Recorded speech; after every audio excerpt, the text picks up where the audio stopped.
Assalamualaikum warahmatullahi wabarakatuh. Salam guru penggerak. Bapak Ibu guru yang hebat dan luar biasa, kali ini saya akan memaparkan jurnal refleksi mingguan dari modul 1.4 tentang budaya positif. Sebelum saya memaparkan jurnal refleksi mingguan, perkenalkan, saya Alfiana Rizandra, CGP Angkatan 7 Kabupaten Blora, dengan Bapak Fasilitator saya adalah Bapak Mulyatke dan Bapak Pengajar Praktik saya adalah Bapak Kalis Joko Sungkowo. Modal refleksi Sick Thinking Head atau teknik 6 topik. Model Sick Thinking Head diperkenalkan oleh Edward Bono pada tahun 1985. Model ini melatih kita melihat satu topik dari berbagai sudut pandang yang disimbolkan dengan 6 warna topi. Setiap topi mewakili cara berpikir yang berbeda. Yang pertama adalah topi putih. Tuliskan informasi sebanyak-banyaknya terkait pengalaman yang terjadi. Topi merah, gambarkan perasaan Anda terkait dengan topi yang sedang dibahas. Topi kuning, tuliskan hal-hal positif terkait dengan topik tersebut. Topi hitam, tuliskan kendala, hambatan, atau risiko dari peristiwa yang sedang dibahas. Topi hijau, jabarkan ide-ide yang muncul setelah mengalami peristiwa tersebut. Topi biru, tarik kesimpulan dan bandingkan dengan tujuan yang ditetapkan sebelumnya. Informasi terkait pengalaman. Tanggal 6-7 Desember 2022 mulai dari diri dan eksplorasi konsep mandiri. Pada kegiatan ini kami dapat mengaktifkan pengetahuan awal tentang konsep pendidikan Ki Hajar Dewantara dihubungkan dengan konsep budaya dan lingkungan positif di sekolah. Tanggal 8-9 Desember 2022 eksplorasi konsep mandiri dan forum diskusi.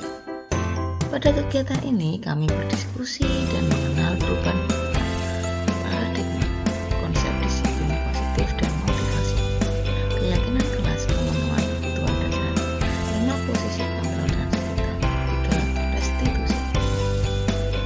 Tanggal 12-13 Desember 2022 yaitu ruang kolaborasi. Kegiatan ruang kolaborasi dilaksanakan bersama fasilitator dan CGP lainnya untuk menganalisis sebuah kasus indisipliner siswa. Analisis kami berdasarkan konsep dasar budaya positif. Informasi terkait pengalaman. Tanggal 14-15 Desember 2022 kami melakukan demonstrasi kontekstual. Pada kegiatan ini kami dapat melakukan praktek penerapan segitiga restitusi untuk menyelesaikan kasus indisipliner siswa di sekolah. Tanggal 16 Desember 2022 elaborasi pemahaman dan koneksi antar materi. Kegiatan elaborasi pemahaman bersama instruktur menguatkan pengetahuan kami mengenai konsep budaya positif. Pada koneksi antar materi, kami dapat mengaitkan pemahaman mulai dari modul 1.1 sampai dengan modul 1.4. Tanggal 20 sampai 23 Desember 2022, aksi nyata dan post-test modul 1. Aksi nyata kami laksanakan dengan menyebarkan pemahaman dan pengalaman kepada rekan sejawat terkait penerapan budaya positif di sekolah. Selanjutnya, sebagai evaluasi pemahaman modul 1, kami melakukan post-test. Perasaan. Saya merasa bersyukur dapat mengikuti serangkaian proses pembelajaran di modul 1.4 budaya positif ini dengan lancar. Saya juga merasa senang karena banyak ilmu dan hal positif yang saya dapatkan. Saya senang bisa berdiskusi dan berkolaborasi dengan teman-teman CGP lainnya yang tentunya bisa menambah pengetahuan dan wawasan saya. Saya merasa tertantang dan semakin bersemangat dalam menciptakan budaya positif, serta masih banyak yang harus saya benahi terkait dengan budaya positif di sekolah. Hal-hal positif dan manfaat.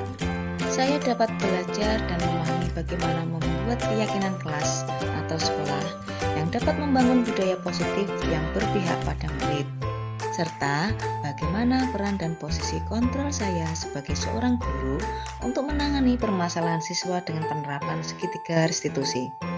Saya dapat mengenali kekuatan dan kelemahan sebagai pendidik melalui refleksi pembelajaran dan pembiasaan tentang budaya positif di lingkungan sekolah yang akan memunculkan rasa aman dan nyaman bagi peserta didik maupun warga sekolah. Kendala dan hambatan. Kendala yang saya hadapi selama pembelajaran di modul 1.4 terkait penerapan disiplin positif di sekolah, saya memerlukan waktu lebih untuk melakukan kolaborasi dari setiap warga sekolah untuk menerapkannya, untuk dapat menanamkan dan menumbuhkan kesadaran budaya positif, membutuhkan waktu dan usaha yang berkelanjutan secara konsisten. Jabarkan ide. Setelah mempelajari modul 1.4 ini, saya mempunyai beberapa prakarsa sebagai berikut. Yang pertama, merumuskan hal yang perlu ditingkatkan dari diri untuk menerapkan budaya positif di kelas maupun sekolah. Yang kedua, menyebarkan pemahaman dan pengalaman penerapan konsep dasar budaya positif kepada rekan sejawat. Yang ketiga, berkolaborasi dengan kepala sekolah, guru, siswa untuk dapat membuat keyakinan kelas sebagai acuan atau panduan disiplin positif.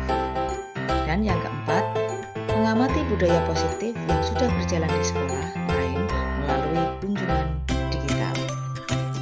Dan akhirnya pada titik kesimpulan, refleksi diri akan membantu seorang pendidik mampu untuk mengukur kekuatan dan kelemahan. Kekuatan akan menuntun peserta didik dan seluruh warga sekolah untuk membangun budaya positif di lingkungan kelas maupun sekolah. Hal baik dan budaya positif akan semakin mudah terwujud jika terjalin kolaborasi dan sinergitas yang solid dari berbagai macam aset kekuatan yang ada di sekolah sesuai dengan tujuan awal saya mempelajari modul 1.4 tentang budaya positif.